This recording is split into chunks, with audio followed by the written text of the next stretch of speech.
Welcome back. This is Brad Waller coming to you from my 1967 Chevelle once again. I've mentioned previously that I was involved, or still am involved, in the PTA, now at the high level, but I was involved at the local level.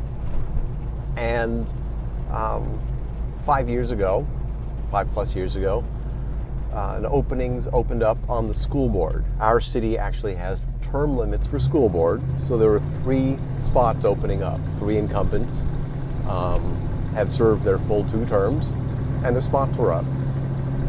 And I got involved in the PTA locally because I wanted to be involved in my daughter's education. I wanted to know what was going on. I wanted to, I had opinions on things, and so it was more just, how can I best, help my daughter's education, know what's going on, help others, that kind of a thing. And the school board was like a natural progression of that. I had the ability to run for school board because I've got the time. Having my own business means that I have time to change my schedule. I can make meetings, I can make events during the day, that kind of a thing that would be hard if I had a standard 9-to-5 job with a 1-hour commute, because then you'd be taking a lot of time off of work, getting various permission and things like that. So now I've just talked to my partners and they say, school board meetings, second and fourth Tuesdays, I'm going to be there, that kind of a thing. But the school board was basically just sort of the next thing. How can I do even more? How can I be more involved? How can I help set policy, make sure things are going the way I think they should be going? Our school board had been doing pretty well, so I didn't have any complaints. It's not that I was looking at it saying, oh gosh, we have to get in there and change things. These people are idiots. They're making bad decisions. They had made some really good decisions. They hired the superintendent that we still have now, who is, I think, one of the best superintendents around. So that was a very good decision they made. So the job of the school board really isn't to, it's not like on TV and movies where it's like, oh, the school board fired this person, or I'm going to take this to the school board and have them change this. The school board really has 2 responsibilities. One is they set policy, and the superintendent then is responsible for carrying out that policy. And the reason why superintendents get fired or don't get renewed is because they are not filling the duties or fulfilling the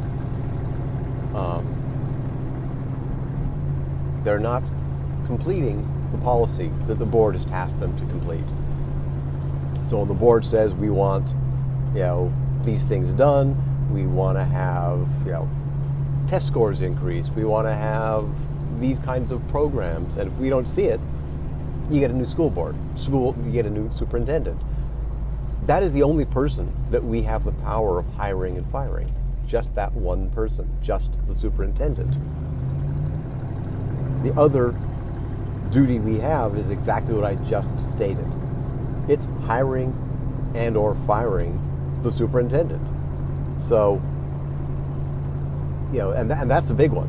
It's one that I have not had to do in this position. I have had to do it in others. I've been on a different school board.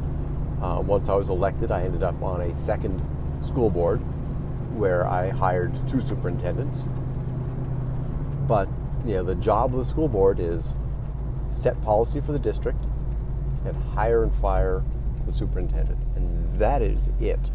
So when you see stuff on TV, unless other states are radically different, which I find hard to believe, that's how it works. Since I've been on the school board, attendance has increased, test scores have increased. We've implemented solar power, so we save approximately $500,000 a year in electricity costs that go right, basically electricity comes out of the general fund. So that money is available for hiring teachers. That's another interesting thing about the school budgets. In general, a school budget is, there's not a whole lot of fat, so to speak. 85% of our budget, and that's true for all districts, plus or minus, really, probably 5%. As our superintendent likes to put it, 85% of our budget eats. In other words, it's people. The teachers, the administrators, the support staff, the maintenance staff, secretaries, whatever you want to have all there, that's 85% of the budget goes to paying their salaries and their benefits. The rest of it is paying for the maintenance, books, hard goods, that kind of a thing. So there isn't a whole lot of flexibility on what you use the money for. It's like, hey, let's go implement this program that's going to cost 5% of our budget. That would be huge. Sorry about the cut, but backing into my parking spot takes a little bit of effort, and I wouldn't be staring at the camera anyhow. So I was saying that the budget eats, and that's how it works. But otherwise, that is why I got involved in the school board and why I'm staying for completing my terms. With that, Brad Waller, signing out.